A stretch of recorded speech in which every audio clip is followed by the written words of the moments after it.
Happy Sabbath. Ganun ulit ko ba? Dalaygon ang Diyos sa iyang nakabugma kanato.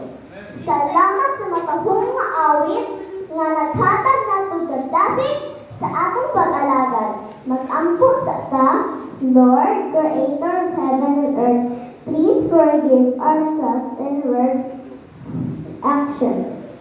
Thank you, Lord, for your huge love for us, and help us to study your words and apply in our life. Thank you, Lord, for answering our prayers. Amen. Philippians 4:13, mahimo ko ang tanang mga butang diya kaniya. Nagapalikon ka nako. Walay imposible sa Ginoo, ato lang pangayoon din tuhoy nga imong madawat. How to improve our Sabbath program.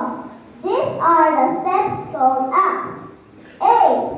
Thanks for accepting challenge when given a part like me. I accept the challenge happily. Kung kulang ang ato kahibalo, ato pangayoon sa Diyos ang kaalam, o kini iya ay hatag.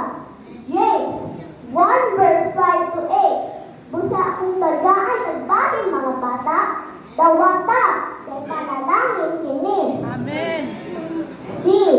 Come to the church earlier than the last time.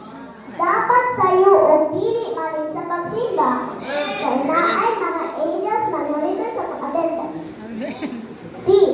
Try to make revision of your program. Dapat ang akong leader magbuhat og unique na program. Dili balik-balik. Amen. Kung ang gasita, dili basahon kung dili isaysay ang gasita. Sumala sa imong masabtan para may eye-to-eye contact. S. Shake the hands of those who need it at most. Mga gusto ka mga igsuon, ipakita ang paghinigong maay.